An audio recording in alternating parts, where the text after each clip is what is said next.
I am heading out this morning from the Cosby Knob shelter.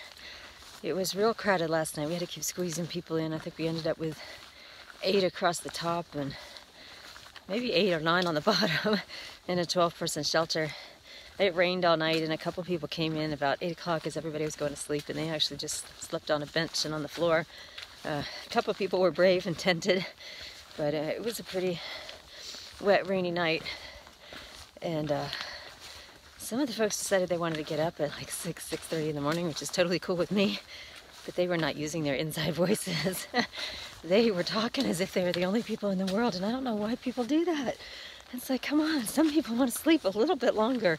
So it was kind of frustrating to wake up that way. This is just gorgeous. Look at all those rocks covered with moss. We have definitely gotten out of the pine forest now that we're down at a lower level. And today we're going to go down, I think, about 3,000 feet in elevation. So a lot of steep declines. Oh, there's a giant boulder up here you can see. Look at that one up there. Oh, it doesn't look as huge on camera, but man, it's giant. Anyway. So as I was saying, the basics of shelter etiquette, unfortunately, are lost on some people. And I tried making a recording of the rain on the shelter because it was really noisy in the night. I don't know how it came out, but if it's all right, I'll drop it in here so you can listen to it.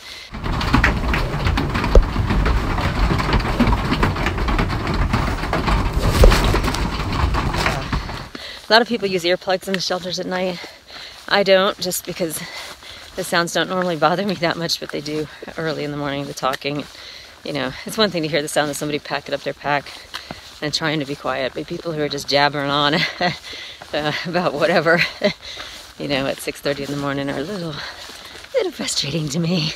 So anyway, it's a good day, and we are almost out of the Smokeys. With all the rain, I'm sure the trail is going to be pretty wet, and so I'm picking my way through as I talk. I hope that there will be sunshine later. There's actually some hints of a view on the horizon, so that's good.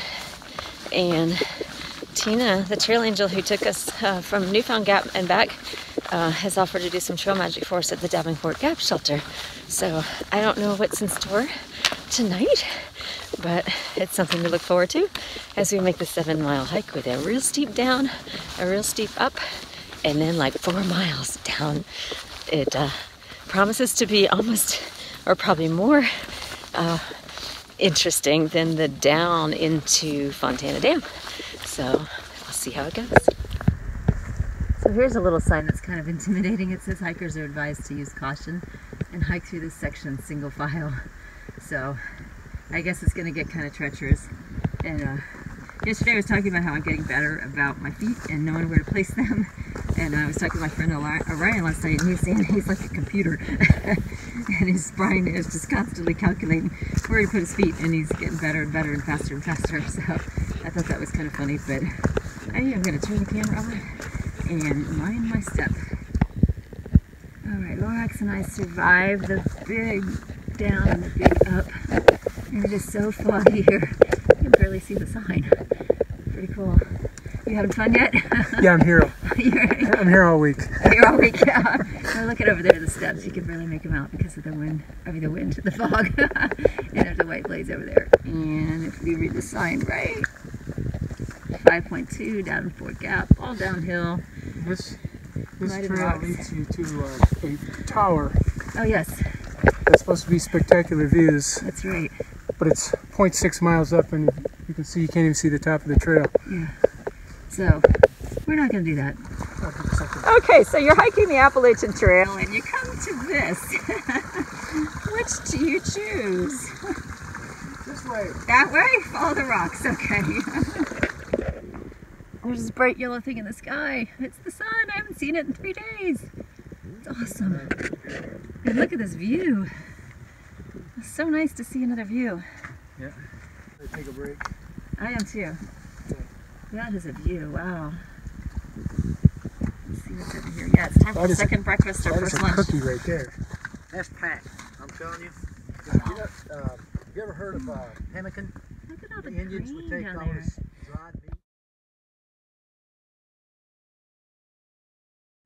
And the light on the hills is amazing. Oh, it's so gorgeous. Now that the sun is out, the birds are just singing like crazy.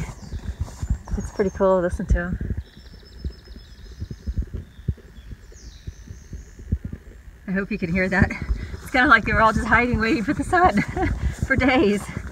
Anyway, still have about 3.5 miles to go down the trail, and it's pretty wet and muddy and rocky. So certainly not the easiest section of trail. Have to be real careful not to slip. In fact, my friend Lorax went down a little while earlier. He took quite a tumble.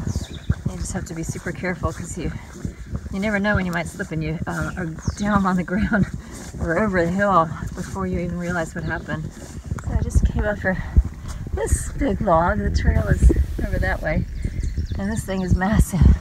Thankfully, Lorax is here. He helped me. I threw my pack over and climbed the first log and then the second one. And there's another one right here.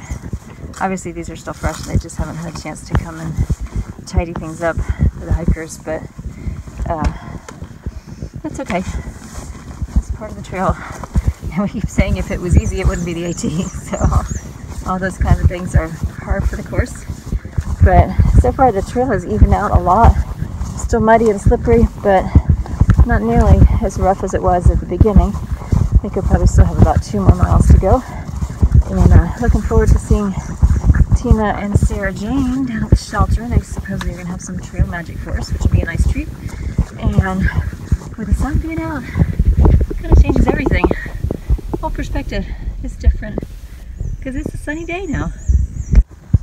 I definitely should have known better to say the mud was getting better, because as soon as I did, I got into this literally miles of this deep mud. It's about 6 inches deep and it goes the whole trail across, and in most places you can't even go around it on the side because the trail is steep on the side, so it's pretty yuck.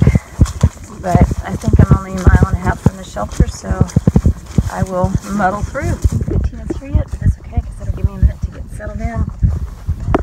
Find the potty area since there's no pee here. And yeah, just recover from all that mud. That was quite a workout. You're in there. You're all wet. I don't know if it's water or sweat. Tina and Sarah Jane, they just showed up for us at the, where are we? Down at Fort Gut Shelter, and they brought trail magic. I got a beer and bananas. Everybody happy with a banana, and we got burgers, and we're just gonna have a good time. So thank you guys for making us. Oh, we have fire! Did you see this? They made fire. Oh yes, they did. We have fire. That means we can have hot burgers. Yay! Hopefully. So we got happy hikers eating salad. Thanks to these 2 trail angels extraordinaire. Yay! And the fire is getting there. I'm gonna heat up some burgers.